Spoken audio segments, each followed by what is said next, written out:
নবী জিজ্ঞাসা করেন মরণকে কত কাছে মনে করেন? একজন সাহাবী বলেন, ইয়া রাসূলুল্লাহ, আমি ফজরের নামাজ পড়িয়া ভয় পাই জোহরের নামাজ আদায় করতে পারবো কিনা, এর মাঝে আজরাইল চলেন।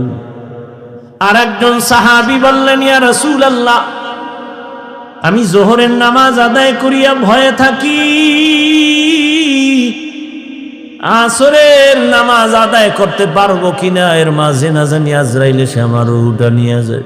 আর একজন সাহাবী বলেন, ইয়া রাসূলুল্লাহ, আমি আসরের নামাজ আদায় করিয়া অপেক্ষা আর ভয় মাগরিবের নামাজ আদায় করতে পারি কিনা, এর মাঝে আজরাইল চলে আসবে, এই ভয়ে থাকি।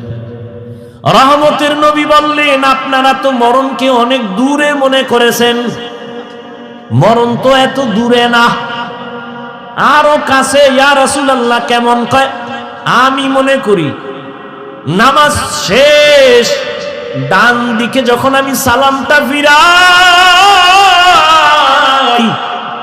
আমি ভয় অস্থির থাকি, বাম দিকে সালাম ফিরানোর আগে আজরাইল এসে হাজির হয়ে যাবে।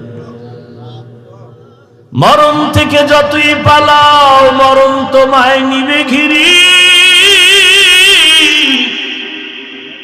যদিও সুদূর আকাশ পানে লুকাও, সেথায় লাগিয়ে সিঁড়ি।